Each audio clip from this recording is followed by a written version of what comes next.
سلام دوستان، به دومین قسمت اسمهای جمع و مفرد در زبان فارسی خوش اومدید. Let's go to see what we are going to learn in this session.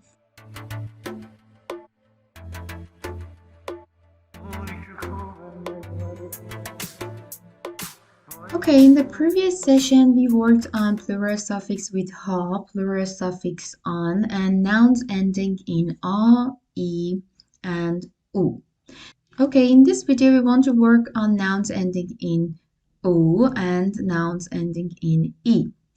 So let's get started.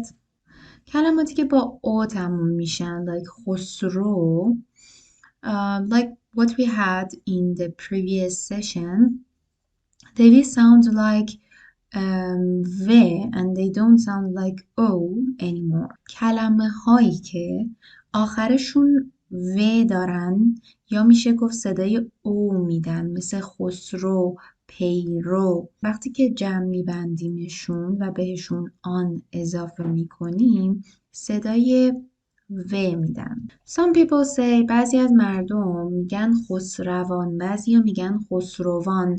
این بستگی به خودتون داره، بستگی داره که کی چی شنیده باشه و چجوری دوست داشته باشه اون رو تلفظ کنه. اما به هر حال باید بدونید که این کلمات قدیمی در زبان فارسی هستن.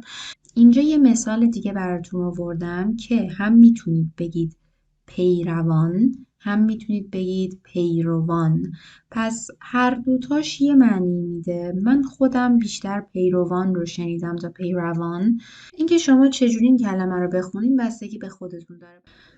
خب اگر بخوام خیلی خلاصه براتون توضیح بدم، وقتی که یک کلمه‌ای، یک اسمی به ا یا همون ه که به این صورت می نویسنش ختم بشه، ما این ه رو حذف میکنیم، برش میداریم و به جاش گ میذاریم و بعد کلمه و بعد پسوند آنمون رو اضافه میکنیم، مثل ستارگان.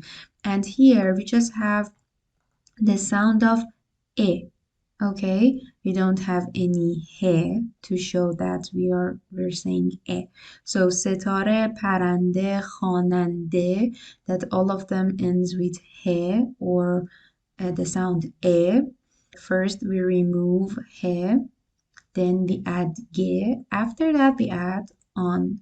ستاره, ستارگان, پرنده, پرندگان, خواننده, خوانندگان. این هم یک گرامر خیلی خیلی خلاصه‌ای بود برای بخش دوم کلمات جمع در زبان فارسی.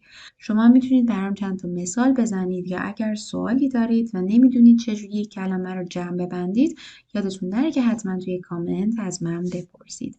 اگر از این ویدیو خوشتون اومد حتما لایکش کنید و با دوستاتون به اشتراک بذارید. به زودی میبینمتون تا ویدیوی بعد. خدا نگهدار.